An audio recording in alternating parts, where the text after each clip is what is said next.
खतरे में पड़ गई है मालदीव की सरकार, क्योंकि किसी भी वक्त कुर्सी जा सकती है वहां के राष्ट्रपति मोहम्मद मोइज्जू की। अपने घर में गिरते दिखाई दे रहे हैं अब राष्ट्रपति। देखिए, लक्षद्वीप बनाम मालदीव का वो जो पूरा विवाद था, उसमें अब कुर्सी खतरे में वहां के राष्ट्रपति मोहम्मद मोइज्जू की पड़ गई है, क्योंकि बड़ी खबर यह मिल रही है कि मुख्य विपक्षी पार्टी अब अविश्वास प्रस्ताव लाना चाहती है अपने राष्ट्रपति के खिलाफ। जी हां, सोशल नेटवर्किंग साइट एक्स के ऊपर वहां के जो मुख्य विपक्षी दल के नेता है अली अजीम, उनकी तरफ से ट्वीट किया गया है, जिसमें वो आह्वान कर रहे हैं पूरे विपक्ष की तरफ से कि सरकार के खिलाफ अविश्वास प्रस्ताव लाओ। जिस तरह से भारत मालदीव का इतना पुराना दोस्त है, उसके बाद भी ऐसी टिप्पणी मंत्रियों की तरफ से की जाती है सरकार के, तो हर कोई ये मान रहा है कि बिना जो वहां के अध्यक्ष है, मतलब राष्ट्राध्यक्ष राष्ट्रपति, उनकी सहमति के बिना या उनकी मनमर्जी के बिना ये संभव नहीं है कि मंत्री इतने बड़े बड़े बयान दे दें। तो अगर मंत्रियों ने ऐसा बयान दिया है तो इसमें राष्ट्रपति का भी हाथ जरूर होगा। और वैसे भी हर कोई जानता है कि मोहम्मद मोइज्जू कैसे भारत विरोधी बयान पहले भी देते रहे,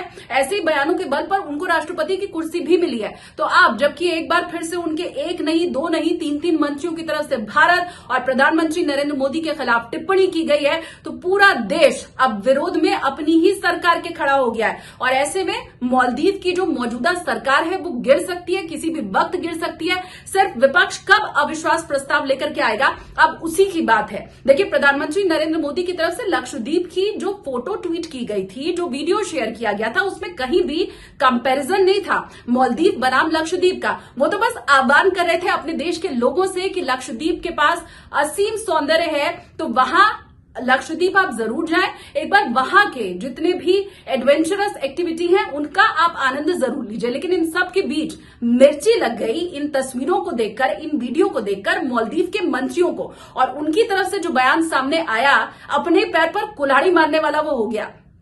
इसी के साथ भारतीयों ने अपनी ताकत भी दिखा दी, वो चाहे चीन के प्रोडक्ट का बहिष्कार करना हो या फिर अब मालदीव के खिलाफ सोशल मीडिया के ऊपर जो ट्रेंड चला, बायकॉट मालदीव। हर कोई ये जानता है कि मालदीव दरअसल टूरिज्म से ही कमाता है, और सबसे ज्यादा टूरिस्ट अगर वहां जाते हैं तो वो भारतीय जाते हैं। तो ऐसे में अगर भारतीय टूरिस्ट कम हो गया तो देश की जो अर्थव्यवस्था है वो तो हिल जाएगी पूरी तरह से, और अर्थव्यवस्था का हिलना मतलब देश का कमजोर होना।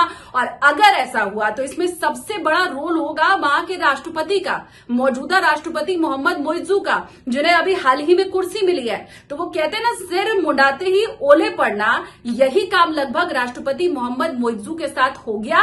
और अब उन्हीं के मंत्रियों के बयान के बाद वो घिरते दिखाई दे रहे हैं। हालांकि सस्पेंड कर दिया गया तीनों मंत्रियों को, कार्रवाई उनके ऊपर कर दी गई है, लेकिन इतने भर से देश का विपक्ष न उन्हें छोड़ने के मूड में है और न ही लोगों का गुस्सा कम होने के मूड में दिखाई दे रहा है। अब बड़ा सवाल जो मोहम्मद मोइज्जू के सामने है कि लोगों को समझाएं या फिर अपनी कुर्सी बचाएं, क्योंकि अलग अलग जगहों पर लोगों ने अपनी प्रतिक्रिया दी है उनके खुद के देश में। मालदीव में, बड़ा छोटा सा है मालदीव, हमारे दिल्ली जितना बड़ा है, और वहां की पूरी अर्थव्यवस्था भी भारतीयों के दम पर ही चल रही है। भारतीय वहां पहुंच रहे हैं उस टूरिज्म के दम पर ही चल रही है। तो हमारे दम पर वहां देश का उनके चलना और हमें ही आंखें तरेरना, अब भारतीयों ने भी अपनी ताकत पहचान ली है। और प्रधानमंत्री नरेंद्र मोदी के खिलाफ तो की गई टिप्पणी अब उन्हीं के ऊपर भारी पड़ गई है। कैसे मोहम्मद मोइज्जू अपनी कुर्सी बचाते हैं, विपक्ष को कैसे समझाते हैं, अपने लोगों को कैसे समझाते हैं, ये सबसे बड़ा प्रश्न चिन्ह इस वक्त है। लेकिन इतना जरूर है कि मालदीव के अंदर अस्थिरता दिखाई दे रही है।